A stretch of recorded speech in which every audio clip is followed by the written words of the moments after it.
महाराज जी, आप प्रत्येक दिन एकांतिक वार्तालाप में अनेक प्रश्नों के उत्तर देते हैं, लेकिन जब आपके मन में कोई प्रश्न आता है तो उसका उत्तर आपको कौन देता है? आप अपने प्रश्न किससे करते हैं? हमारे प्रश्न ही नहीं रह गए बच्चा,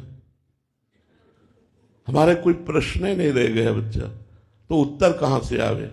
प्रश्न ही नहीं है ना कुछ जानना है ना कुछ पाना है। तो प्रश्न किस बात में होते? इसी बात में होते, कुछ जानना हो या कुछ पाना हो। अब हमें कुछ पाना नहीं है और कुछ जानना नहीं है। साध्यम राधा साधनम यस्य राधा। हमारे कोई प्रश्न ही नहीं बच्चा, हमारे कोई प्रश्न ही नहीं है। साध्यम राधा साधनम यस्य राधा। महाराज जी, जब प्रारंभिक अवस्था थी आपकी, जब साधन काल में जो आपका, तब आपके प्रश्नों का हल पूज्यपाद पढ़ाता है स्मरणीय उड़िया बाबा, उनकी वाणी हमारे साथ बिल्कुल बगल में बल रहती थी। पूज्यपाद उड़िया बाबा के उपदेश और उनके जीवन भर के संस्मरण है, वो हमारे पास रहते थे।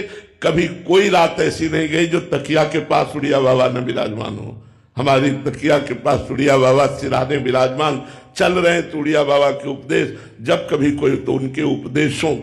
हमारे संन्यास मार्ग के आदर्श उड़िया बाबा, भक्ति मार्ग के आदर्श पूज्य भाई जी श्री हनुमान प्रसाद पोद्दार जी, और प्रेम मार्ग के आदर्श हरिवंश महाप्रभु, इन्हीं की कृपा से ये यात्रा पूर्ण हुई है।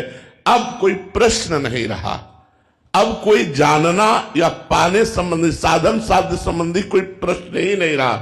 और आपसे सच्ची कहते हैं कि हमें साधन के समय भी कोई प्रश्न नहीं रहता था। आगे से आगे मार्ग दिखाई दे रहा है तो प्रश्न क्या करें? हमें अगला कदम कहां रखना है ये हमें दिखाई दे रहा है तो हम प्रश्न क्यों करें? हमें तो पता है ना अगला कदम हमारा ये है।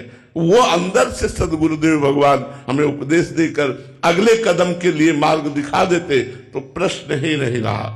बस केवल पहला प्रश्न गुरुदेव से था कि हमारी साधना क्या होनी चाहिए।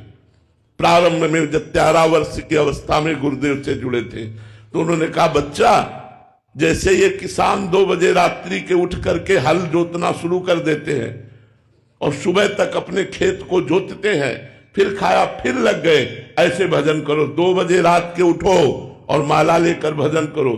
गुरु कृपा से 1 बजे रात के उठना शुरू हुआ था, बचपन से लेकर अभी तक वही दिनचर्या चल रही। और गुरु ने आदेश किया था भजन हर समय निरंतर होना चाहिए, उसी के लिए प्रयासरत आज भी हैं और पूरा जीवन हो गया। तो हमारे लिए कोई नवीन प्रश्न ही नहीं रहा। हमारे गुरुदेव ने हमें ऐसा मार्ग दे दिया जो हर कदम हमें आगे दिखाई देता था कि मेरा पैर इस जगह पड़ना चाहिए। तो प्रश्न की कोई, और अब तो कोई प्रश्न की जरूरत ही नहीं है, क्योंकि हमने इशारे से आपको बता दिया, साध्यम राधा साधनम यस्य राधा।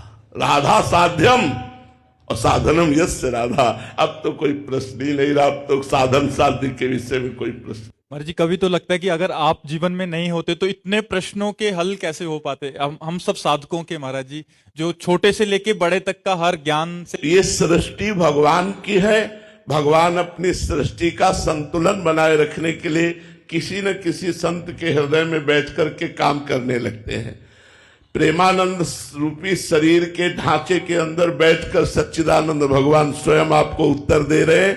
इस ढांचे के अंदर बैठकर वो परमात्मा ही उत्तर दे रहा है। ये प्रेमानंद शरीर जो है, इस शरीर को धारण करने वाला जो जीव जो है, वो तरंग समुद्र में मिल चुकी है। अब समुद्र का ही राज्य है, अब कोई तरंग का राज्य नहीं है, अब केवल समुद्र ही है। वो आनंद सिंधु जो परम सुख राशि परमात्मा है, वही प्रकाशित होकर आप लोगों के प्रश्नों का उत्तर दे रहा है। नहीं, ये शरीर मरा हुआ किडनी फेल है, इसमें कोई सामर्थ्य नहीं, ये केवल श्री कृष्ण कृपा काम कर रहा है। महाराज जी, ये बात आज क्यों नहीं दृढ़ता पूर्वक समझ? आज माया है इसलिए नहीं समझ में आएगी। कई बार बताया है कि माँ अपने बच्चे को जब सजाती है तो 2 टिक्का काजल के रख देती है।